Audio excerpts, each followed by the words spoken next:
This is a mess. So, this is for my brothers. I really want to have a discussion here. We're constantly talking about, what fathers should be and how we're mischaracterized in the media and such things like this. We have gotten to a point within the black culture where that is our culture. You can get mad, you can not like it. See, when we want to look at like Martin Luther King, Malcolm X, that time when we think about black culture, Maya Angelou, all this stuff like that. No, that is our current culture. That money, sex, cars, clothes, drugs. That's our culture. And entertainment. That's our culture. That's it. Every adult in that scenario, and I'm going to talk about the men. I'm a man, he's a black man. I heard a female voice behind the camera, but we're going to talk about the men. You are setting your son up to go to jail. Set him up. The music, what image are you portraying? What are you saying by giving a 5-year-old, maybe 5, 6, 2, one of them like about 3, a gun, music, rap music playing in the background, and y'all hyping them up? What are you telling them? Money on the table? Yeah, what are you telling them? You telling them that this is what we value. Oh my gosh. This is what you're telling them. This is what we value. This is what it is.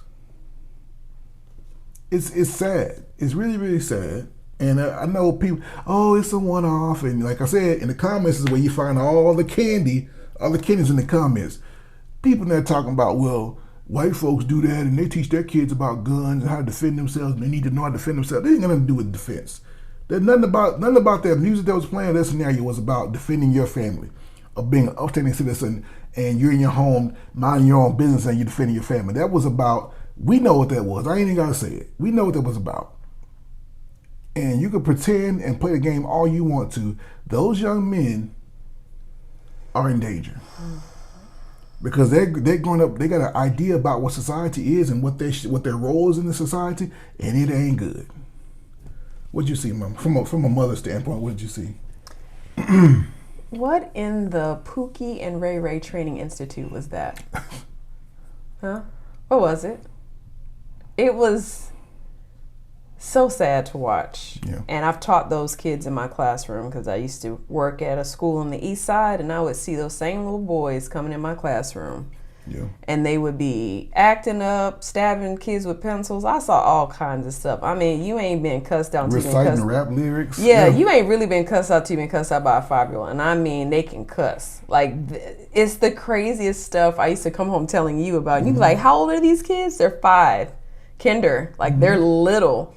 And you just see this sad, sad state in our society right now. Like you said, our culture is, we're holding on to the accolades of what happened by our forefathers and foremothers, but what are we currently producing right now? That's what we have to take a look at. Because as we're looking out on the landscape of our culture, it is such a decline. It is so scary to think about. I mean, our culture consists of twerking.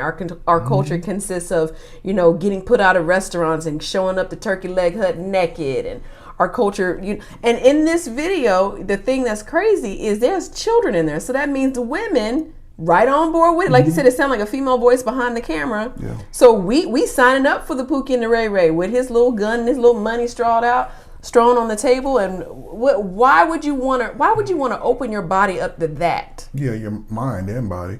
Why? And this is the thing. So people want to believe that this only happens in the hood, and this is the hood mentality. No, we live in the suburbs, and there are little gangsters walking around, little wannabe gangsters. These kids grew.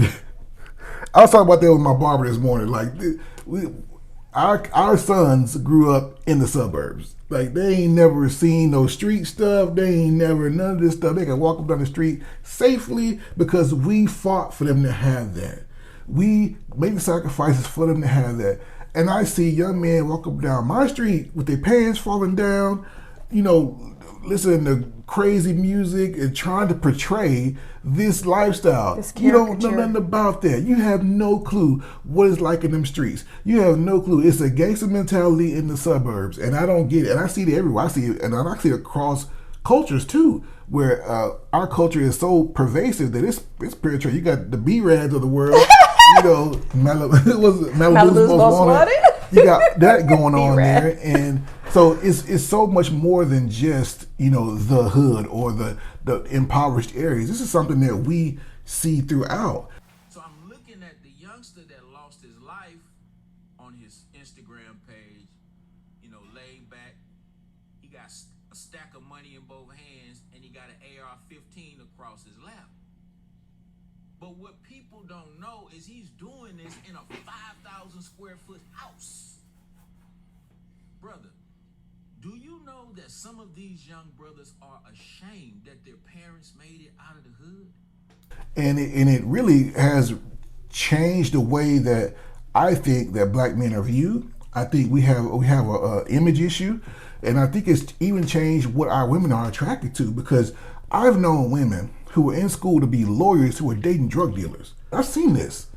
This stuff happens. Yeah. And we don't pretend like it's not, but it definitely has something to do with our culture and what we view as masculinity, what we think is a good man, what a good man looks like. Look at movies and media. The guy who comes home, works hard, comes home every day, he's a square. He's a square. He's looked at as less than. Yeah. And the guy who rides around the neighborhood all day is terrorizing the neighborhood. Everybody's scared of him. That guy, Nino Brown. When I was in high school, everybody wanted to be Nino Brown. Everybody thought Nino Brown was the coolest guy in the world. Nino Brown was a thug, and he terrorized the neighborhood. Just because he handed out turkeys on Thanksgiving doesn't mean he was a good dude. And so all those things play into it. And it's just terrible that these young babies right here are being indoctrinated into that thought process, that in order to be cool or to be accepted, you gotta have a lot of money, you gotta have a lot of power, people need to be afraid of you, and you need to have a gun on your side. That's a bad way for especially a young black man in America. It's not gonna end well for those young boys. And the men behind them, if they're your fathers or father figures, shame on you. And at the end of the day, you can't blame this on YT people. I'm sick of that. You can't, and we have too many resources out here. You guys, everybody walks around with a telephone, which is an instant computer. There are so many resources that you have free access to. You're watching one of the platforms now for YouTube. You literally can if you didn't have a father in your life, and I understand that's a difficult obstacle to kind of overcome, but it can be overcome if you want to do the work. If you want better, you got to do better. But we have settled for this crazy living, this fast influx of money and cash and power and all this stuff, and we're valuing things that really shouldn't be valued or are short-lived, instead of valuing things such as character, integrity, those things that last and really can open the door for you to have a bright future. It just makes me sad. We have trashed our ethnic image. We've allowed it. We've sold our soul to an image that we allowed ourselves to be pigeonholed into this.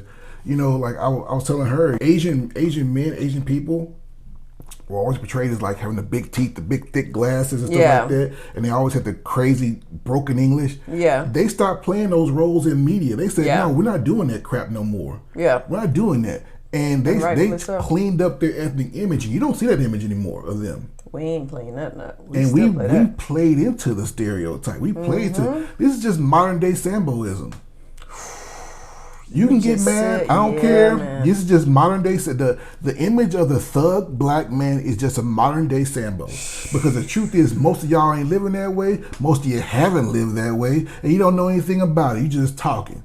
I definitely charge men such as yourself. There are some we know them personally. There are some really amazing men out there, and I charge any solid black dude, if you have the opportunity to mentor, be an influence over young men's lives, whether you work with them, whether you coach them, whether you go to church with them, I just encourage you, if you can. And I know you got your own family, you got your own set of obstacles and your own issues and your own life to manage. I get that. I'm not trying to add anything to your plate, but if you get an opportunity maybe once in a while to have a conversation with a young man, please do it, because our people need help. Yep. And to the ladies such as myself, those of us that are really trying to change the image of what we're seeing on the screen, and even the choices that our women are making. If we get an opportunity, you have a conversation with a young lady that you can see she's broken and struggling. I encourage you as well to have a conversation if you have the time to do it. So that's a big one. With that, that's enough said.